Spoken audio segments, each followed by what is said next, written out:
All right, today we're going to break down a really massive shift happening in the global auto industry. We're talking about a story of strategy, tech, and a complete reordering of a market worth trillions. So let's just dive right in. You know, for years, when you thought electric car, one name probably popped into your head, right? Well, in 2025, that all changed.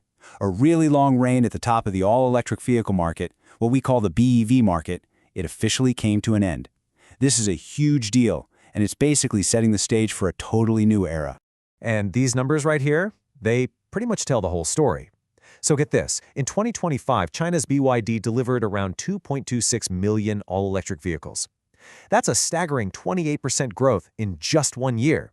At the exact same time, Tesla's deliveries actually fell to about 1.64 million. That's a drop of 9%. So yeah, this wasn't just some small shuffle. It was a massive, decisive change in who's leading the pack. So the big question is, how on earth did this happen so fast? Well, the answer really lies in this multi-layered strategy that combines just incredible power at home with a super aggressive global ambition. Make no mistake, this wasn't an accident. This was absolutely a plan. Okay, let's start with just the sheer scale of it all. In 2025 alone, a single year, China exported 7.1 million vehicles. Just think about that number for a second. It really shows you the kind of manufacturing and logistical power we're talking about here and how they can flex that muscle on the world stage. Now, here's where it gets super interesting. It's not just about the number of cars, it's about what kind of cars. A massive 40% of those exports were what are called new energy vehicles. So that's your all-electrics and your hybrids. This isn't just a coincidence. It shows a very deliberate plan to lead the world not just in making cars, but in making the cars of the future.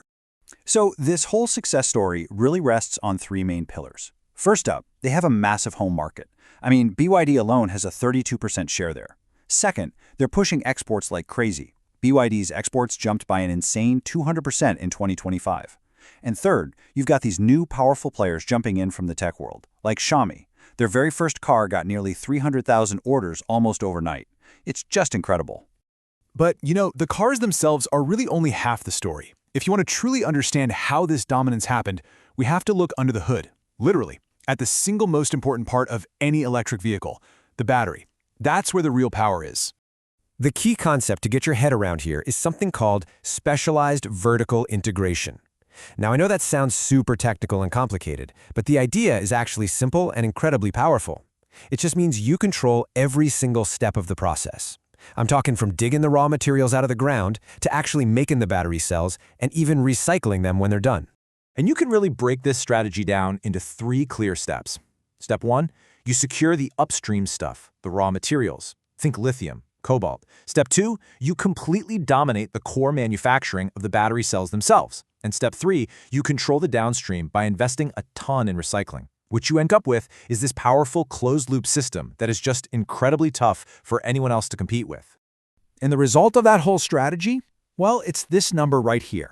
Chinese companies now control roughly 69%. We're talking more than 2/3 of the entire global market for EV batteries.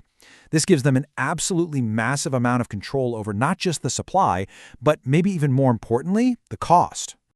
Now, of course, this didn't just happen in a vacuum. You got to look back a little bit. A really key moment was a government policy from 2016 called the whitelist. What it basically did was shield their domestic battery makers from big foreign competitors. It gave them this sort of protected space, this bubble where they could grow, scale up, and really master the technology without outside pressure. Okay, so we've seen how this huge shift happened. So now let's talk about the so what. What does this mean for the future? For people buying cars, for different parts of the world, and yeah, for the climate. Well, one of the biggest drivers for the future is just cost. It's coming down, and it's coming down fast. As you can see, battery pack prices are just plummeting. We're talking from around $115 per kilowatt hour in 2024 down to a projected $80 to $99 by 2026. This is the key to hitting what we call price parity. That's the magic moment, the tipping point, where buying an EV costs the same as a similar gas car. And that moment is getting here way faster than anyone thought, which is probably going to trigger a massive wave of people switching over. And it's not just the market. Governments are pushing for this too. You have major markets like China and Europe setting these incredibly aggressive sales targets for new energy vehicles. Some projections suggest that by 2030, EVs could make up 40 to 50% of all new cars sold around the world. That's nearly half of all new cars in just a few years. But this whole transition, it creates some really complex situations for different parts of the world. Take Africa, for example. It's kind of caught in this dual role, like two sides of the same coin. On one hand, it's this new mineral frontier, sitting on tons of the lithium and cobalt that everyone needs for batteries. But on the other hand, there's a real risk that as richer countries switch to electric, Africa could become a dumping ground for millions of their old polluting gas cars. And if you want a perfect example of just how fast and how deep this manufacturing shift has become, just look at this stat. It's pretty wild. In Australia's car sales charts for January 2026, you had to scroll all the way down to 13th place. 13th, before you found a single car that wasn't made in China. Let that sink in. So why does any of this matter? What's the big picture? Well, it really comes down to this. The world's transportation, all our cars, trucks, planes, accounts for almost a quarter of all global CO2 emissions. And what this shift to EVs does is it can slash the lifetime emissions of a car by 70 to 90%. That means cleaner air and a real shot at stabilizing our climate. So yeah, this whole industrial reordering we're talking about has huge, profound consequences for the planet. And so all of this leaves us with one massive question. The cars are here. The costs are dropping. The balance of power in manufacturing is completely shifted. The EV revolution is, without a doubt, picking up speed. But as millions and millions more of these cars hit the road, the next great hurdle is already in sight. Is the world's charging infrastructure even close to being ready for what's coming? Thank you for joining me for this explainer.